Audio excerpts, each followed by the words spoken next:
이 요한복음 초두에서 주목할 점은 두 가지라 했죠. 예수님이 누구신가라는 것과 또 제자란 어떤 사람인가 하는 점이었습니다. 이러한 두 질문은 오늘 본문에서도 이어지고 있죠. 오늘 본문에서 주목할 점은 빌립과 나다나엘 그리고 나다나엘과 예수님 사이에 있었던 대화입니다. 45절에 보시면 빌립이 나다나엘에게 나사렛 출신의 예수에 대해서 모세가 율법에 기록하고 여러 선지자가 기록한 그분을 만났다 이렇게 증언하죠. 이 말을 들은 나다나엘은 나사렛에서 무슨 선한 것이 나올 수 있겠소? 라고 대답을 합니다. 왜냐하면 구약 성경에서 메시아는 베들레헴 출신이라 말씀하고 있습니다. 그런 점에서 나사렛에서 메시아를 발견했다는 것은 성경과 일치하지 않기에 했던 말이죠. 이렇게 빌립과 나다나엘이 서로 대화하고 있는데 거기에 예수님께서 개입하세요. 47절에 예수님께서 나다나엘이 자기에게 오는 것을 보시고서 나다나엘이야말로 참 이스라엘 사람이다 이렇게 말씀하시는 거예요. 그리고 이 말에 대해서 나다나엘이 어떻게 나를 아십니까? 라고 되묻지요. 그러자 예수님께서 대답하십니다. 빌립이 너를 부르기 전에 너가 무화과 나무 아래 있는 것을 내가 보았다. 그러자 또 나다나엘이 선생님은 하나님의 아들이시오 이스라엘의 왕이십니다. 이렇게 고백합니다. 이 나다나엘이 예수님에 대해서 하나님의 아들이시오 이스라엘의 왕이라 이렇게 고백한 것은요. 구약 성경에 약속하신 그 말씀, 즉 유대인들이 오랫동안 기다려왔던 메시아에 대한 반응이라고 볼 수 있습니다. 이 사무엘하 7장에 보면은 하나님께서 나단 선지자를 통해서 다윗에게 약속하셨죠. 너의 수가 다하면 너의 씨를 일으켜서 너의 왕위에 앉히고 그렇게 해서 너의 집을 세우겠다. 그를 나의 아들로 삼겠다. 그리고 그로 하여금 나를 위해 성전을 짓게 하겠다. 하나님께서 다윗에게 주신 약속이었어요. 이것을 나단의 신탁이라고 하는데 나단 선지자를 통해서 다윗에게 주셨기 때문에 그런데 이 말씀은요. 다시 말하면 하나님께서 다윗의 한 아들로 하여금 왕위를 계승하게 해주셔서 다윗 왕조를 세우시겠다는 뜻이에요. 그래서 이스라엘의 진정한 왕이신 하나님을 대신해서 합법적으로 통치하는 자로서 그를 세워서 하나님의 아들 삼겠다 이런 약속이었던 거예요. 그런데 문제는 뭐냐면 주전 586년경에 이 다윗 왕조가 바벨론에 의해서 무너진다는 거예요. 멸망당하지 않습니까? 그렇게 되니까 하나님께서 약속하신 건 영원한 약속인데 그러면 이 나단하게 하신 하나님에게 약속이 어떻게 된 거냐? 이렇게 묻지 않을 수 없었던 거죠. 그래서 유대인들은 이 나단의 신탁은 끝난 것이 아니다. 비록 다윗 왕조는 바벨론에 의해서 멸망당했지만 그 하나님의 약속은 미래에 다시 이루어질 약속이다. 이렇게 재해석을 하고 그 말씀에서 메시아 사상이 나온 거예요. 그 메시아 사상을 발전시키게 됩니다. 말하자면 종말에 하나님께서 다시 한번 다윗의 씨를 일으키셔서 다윗 왕조를 재건하신다. 하나님 대신 하나님 백성, 하나님의 언약 백성을 통치하는 왕으로 삼으셔서 다윗 시대의 태평성대를 다시금 재현해 주실 것이다. 이게 메시아 사상인 거예요. 그런데 이런 메시아 사상에 이제 이 당시에 이 유대인들이 바벨론의 포로를 당하죠. 그 다음에 그리스 로마 제국의 포로를 당하죠. 계속해서 압제를 당한단 말이죠. 그래서 이 메시아 사상에 어떤 것이 덧붙여지냐면 하나님께서 메시아를 보내셔서 이방 민족으로부터 해방시켜 주실 것이다. 그리고 하나님의 언약 백성들에게 경제적으로 풍요롭게 해주시고 또 사회 정의를 동반하는 풍요로운 태평성대를 다윗 시대와 같은 그런 복을 하나님께서 가져다 주실 것이다. 이런 것을 메시아 사상에 덧붙였던 것이죠. 그리고 그런 사상이 이 예수님 시대의 그 이 유대인들은 누구나 다 이런 사상을 가졌던 거예요. 메시아 사상을 이들 가운데 받아들이고 그것이 그냥 민속 메시아 사상처럼 유대인이면 누구나 다 이런 믿음들을 일종의 갖고 있었던 것이죠. 그런 맥락에서 빌립과 나다나엘 같은 예수님의 첫 제자들 역시도 바로 나사렛 예수가 구약 성경이 약속하고 예언하신 분이다. 바로 그 메시아다 라고 믿고 곧 그 메시아 나사렛 예수를 하나님의 아들로서 이스라엘의 왕이라고 고백한 거예요. 그러니까 이런 맥락에서 이런 대화가 이루어진 거예요. 그러니까 그렇게 보면은 빌립과 나다나엘의 고백이 맞지요. 맞습니다. 예수님을 다윗에게 약속하신 메시아로 고백하는 것은 틀리지 않아요. 근데 문제는 뭐냐면 이 당시 유대인들이 기대했던 것처럼 이 메시아, 즉 만일 예수님이 메시아라고 한다면 이 예수님이 이방 민족을 정복하고 그래서 정치적인 자유를 가져다주고 경제적으로 풍요를 가져다주고 또 사회 정의를 가져다주는 그런 메시아다라고 하는 생각은 옳지 않은 거예요.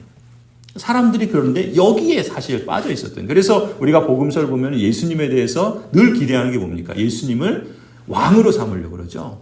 그리고 배불리 먹여주면 그걸 좋다고 또 따라다니잖아요. 그리고 고쳐주니까 그래서 예수님을 메시아로 받아들이고 그래서 자신들의 왕으로 삼아서 그들이 메시아 사상에서 기대한 것처럼 로마 제국으로부터 자유를 가져다주고 경제적으로 배불리 먹여주고 그리고 사회 정의를 일으키는 그런 메시아라고 따랐던 것이죠. 그 점은 틀렸다는 거예요. 그래서 예수님께서 덧붙여진 그 메시아 사상이 옳지 않다는 것을 이어지는 그 50절에서 그 말씀에서 확연하게 보여주시는 거예요. 그게 50절이에요. 예수님이 50절에 뭐라 그럽니까? 나다나엘에게 그러죠. 너가 무화과 나무 아래 있을 때 내가 너를 보았다고 해서 믿느냐? 이것보다 더 큰 일을 너가 볼 것이다 라고 말씀하세요. 그러니까 나다나엘이 예수님을 두고서 메시아다, 하나님의 아들이요 이스라엘의 왕이다 라고 고백한 건 맞는 거예요. 그런데 그 고백에는 불순물이 더 곁들여져 있는 거예요. 우리가 하나님을 믿고 예수님을 믿는다고 하지만 우리가 이 세상의 사고방식, 이 세상이 기대하는 어떤 메시아에 대한 기대를 덧붙여서 예수님을 믿는 것처럼 불순물이 이들에게 있었던 거예요. 그런데 그런 점에서 예수님은 그 불순물이 틀렸다라는 것을 말씀하실 뿐만 아니라 바람직한 온전한 메시아 사상이 무엇인가, 예수 그리스도가 누구신가라는 것을 이렇게 말씀하시는 거예요. 이것보다 더 큰 일을 너가 볼 것이다. 그럼 더 큰 일이 뭐예요? 그게 바로 51절에 약속하시는 내용이에요. 내가 진정으로 너에게 말한다. 여기서 우리가 복음서 볼 때 진정으로는 우리가 흔히 하는 아멘이에요. 헬라어에서는 내가 아멘 이렇게 말한다 이러는 거예요. 우리 아멘 하잖아요. 그렇게 될 줄 믿습니다 이런 거잖아요. 예수님도 진정으로 이게 진리다 그렇다라고 말씀하시는 거예요. 뭐라고 말씀하십니까? 너희는 하늘이 열리고 하나님의 천사들이 인자 위에 오르락내리락 하는 것을 보게 될 것이다. 이게 더 큰 일인 거예요. 그 더 큰 일의 내용이 이거예요. 근데 사실 예수님의 이 짧은 말씀에는요, 구약 성경의 3개의 본문들이 압축되어 있어요. 그것도 아주 핵심적인 말씀들을 요약해서 말씀하세요. 하나는 인자라는 표현이고, 또 하나는 하늘이 열린다는 표현이고, 또 하나는 하나님의 천사들이 오르락내리락 한다는 표현이에요. 우리가 이걸 다 이 새벽에 볼 수는 없고요. 여기서 한 가지만 주목해 보면은 천사들이 오르락내리락 하는 것을 보게 될 것이다 라고 말씀하죠. 이건 무슨 얘기겠어요? 여러분 딱 벌써 생각나죠? 창세기 28장에 야곱이, 그렇죠, 그 하란으로 도망칠 때 베델에서 노숙하면서 꿈을 꾸잖아요. 그때 꿈속에서 보았던 장면이지 않습니까? 하늘이 열리고 천사들이 사다리를 자기 위에 내리고 그 위를 오르락내리락 하는 것을 보았던 그 말씀을 예수님이 지금 하시는 거예요. 근데 뜬금없이 왜 이런 말씀을 하시는가? 왜 이것이 더 큰 일의 내용이 될 수 있는가? 그것을 지금 우리가 조금 이해할 필요가 있어요. 사실 이 말씀은요, 창세기 28장은 유대인들에게는 복음이었어요. 왜 우리가 생각하는 복음이라는 차원보다도 유대교에 있어서의 복음이에요. 왜 그러냐면 유대교의 스승이 랍비들이죠. 이 랍비들은 이 야곱의 꿈을 아주 대단하게 중요하게 여겼고 또 그것을 확대 해석합니다. 뭐라고 해석하면 이렇게 해석해요. 야곱이 지금 베델에서 잠이 들어서 꿈을 꾸는데 천사들이 야곱의 잠든 얼굴을 훔쳐보려고 하늘을 열고 내려오고 올라와서 그 하늘에 그 야곱을 지금 훔쳐보는 거예요. 잠든 얼굴 훔쳐보는 거예요. 왜 훔쳐보냐면 이 야곱이 누구냐면은 지금 이 야곱이 하나님의 보좌에 계신 그 높으신 분이라는 거예요. 그 높으신 분을 이 야곱이 마치 그림자처럼 상징하고 있다는 거예요. 그러니까 지금 야곱이 잠자고 있으니까 천사들에게 한 천사가 지금 내려가서 야곱을 보니까 하나님의 보좌에 계신 그 영광스러운 분을 보는 거예요. 그러니까 내려가서 야곱을 보라고 그 하나님 보좌에 계신 그 높으신 분을 이 야곱의 얼굴을 한번 보면 바로 그분을 보는 것이라고 그런 얘기를 하니까 천사들이 서로 줄지어서 내려와서 야곱의 얼굴을 보고 하늘로 올라갔다는 거예요. 유대교의 랍비들은 이런 식으로 이 본문을 해석을 해요. 무슨 얘기냐? 이 땅 위에 지금 야곱의 진정한 실체는 하나님의 보좌에 앉아 계신 그분이라는 거예요. 그러니까 지금 야곱의 얼굴을 본다는 것은 하나님의 그 영광스러운 보좌에 계신 그 영광스러운 얼굴을 어찌 감히 볼 수 있겠어요? 그렇잖아요. 우리 왕의 어안을 보는 그 용안을 보는 게 이게 되게 그렇잖아요. 그런 것처럼 마치 그런 맥락인 거예요. 그런데 그 영광스러운 얼굴을 보기가 좀 그러니까 지금 근데 그분을 상징하고 있는 존재가 바로 이 야곱이라는 거예요. 유대인들에게 있어요.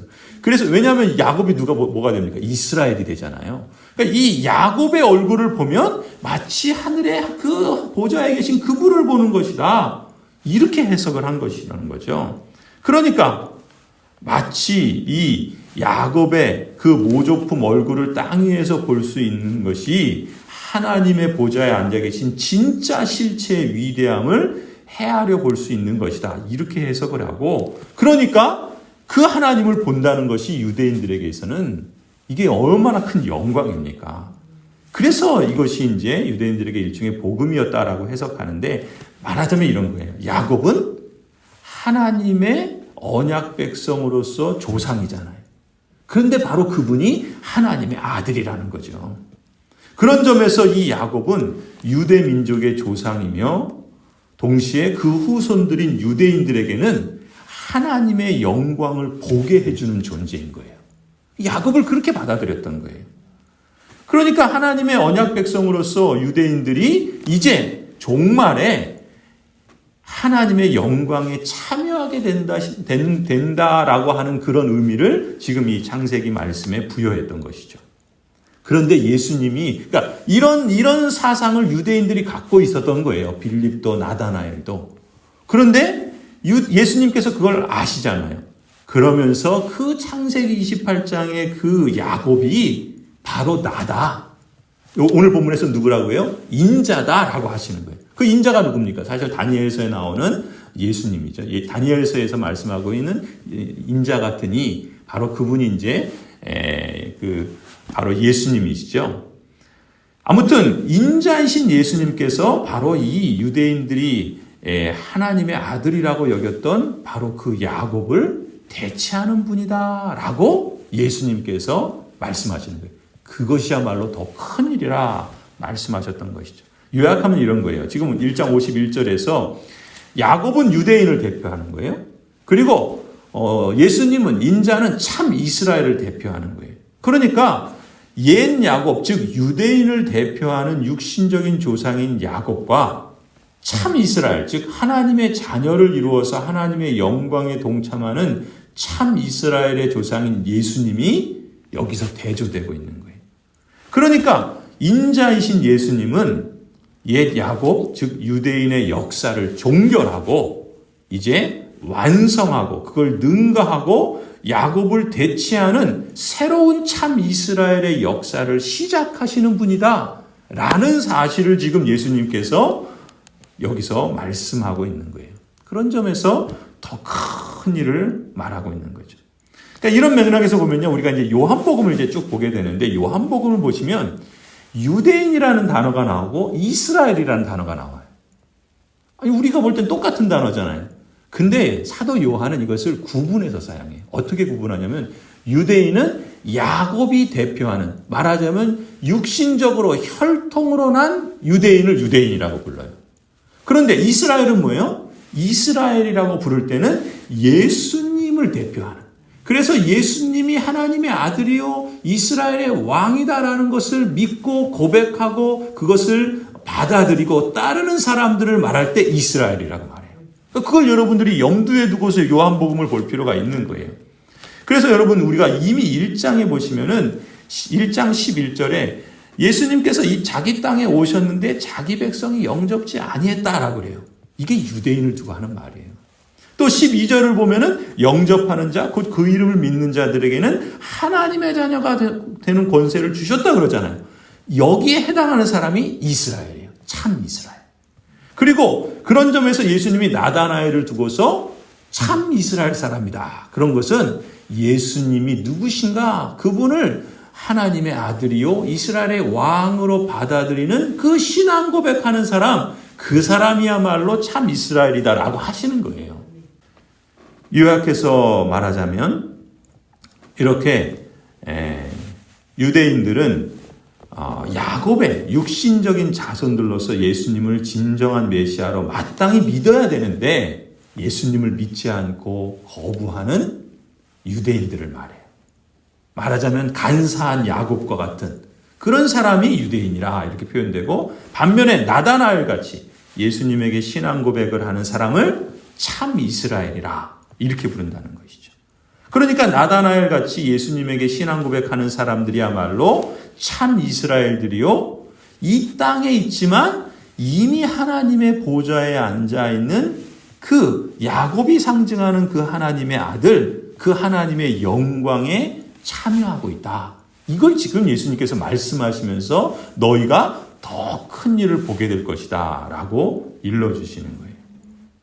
그런 점에서 보면은요, 이제 우리가 앞으로 1장이 51절이 이어지는 2장부터 요한복음 20장까지 이어지는 본론의 예고편이에요. 예고편.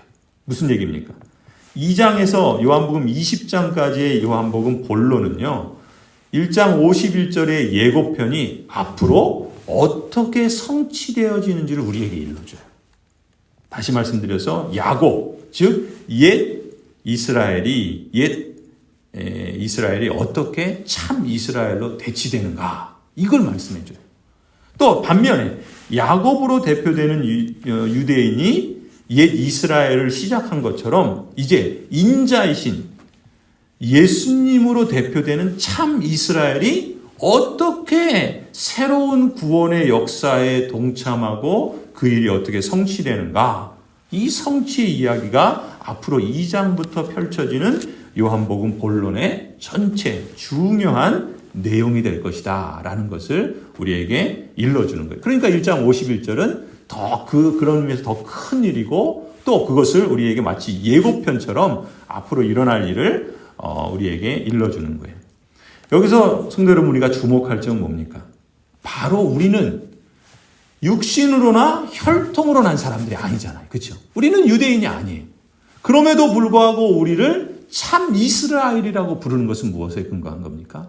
예수 그리스도께서 하나님의 아들이요 이스라엘의 왕이시다라는 그 믿음을 갖고 고백하고, 그리고 그 예수님을 따르는 자로서 우리가 있기 때문에 우리가 그야말로 나다나엘처럼 너야말로 참 이스라엘이다 이렇게 부름받은 거 아니에요.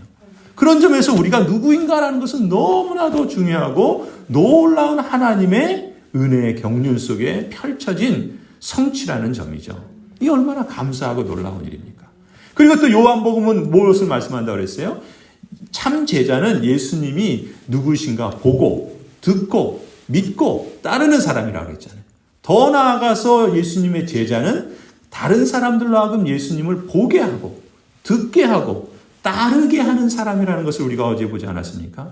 바로 우리가 참 이스라엘로 예수님의 제자일 뿐만 아니라 이제 교회로서 참 이스라엘의 대표가 되시는 예수 그리스도를 보게 해주고 또 듣게 해주고 또 따르게 해주는 그런 영광스러운 사명을 받은 존재라는 거예요. 요한복음은 이것을 계속해서 강조합니다.